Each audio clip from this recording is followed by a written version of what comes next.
If coils are superior machines, why did rotaries have such a resurgence in the first place? Well, I think to say coils are superior is not accurate. Okay. I think that they both have their benefits. I would say that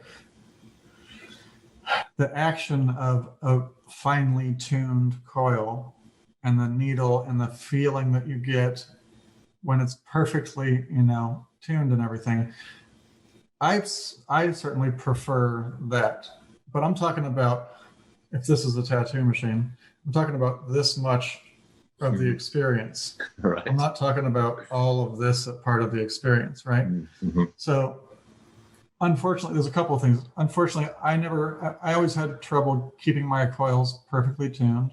They were always a little erratic and unexpected and unpredictable. And then, the best ones, for some reason, are heavy. Probably because they're made from a brass frame and brass works better, or, a lot of these brands with the word iron in their name, it's because iron is better than aluminum, for example. And so the light ones, you had even more problems with. The heavy ones were the ones that you would go with, right? Right. And so then you have this really heavy thing sitting off the back of and as a new tattooer, that takes getting used to, and it's something that we all figured out eventually. But, and then I wish I had a coil sitting here, but, like if this was, my hand was the coil, like sometimes it would be sideways, and sometimes it's hanging down. And then other times you're like working here and the thing's in the way, so I think as far as ergonomics go, the Rotary has got it beat. Yeah. Particularly the pen, because, interestingly enough, the standard angled L-shaped rotaries aren't solving any problem other than, okay, so the tuning factor. A standard angled rotary does solve that problem for the most part, but you're also giving up the benefits of the coil. Yeah, so ergonomics and kind of predictability would be two advantages of the rotary. I heard, I don't remember if he said it to me or if I heard him say it in another interview years ago. Guy Aitchison said when he was asked about rotaries, he said, well, it kind of made it where you don't have to be a mechanic to drive a car. And I was thinking about that because that was right at the time that it seemed like there was just this wave. I'm sure it was just a wave of social media showing me more tattooers and more tattoos than I'd ever seen.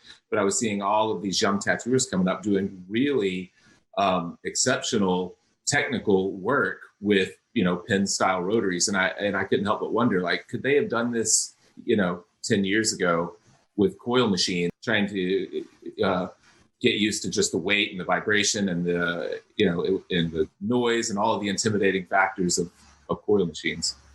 Yeah, and I would venture to guess that the resurgence of the rotary is in large part responsible for the industry taking off in the way that it did.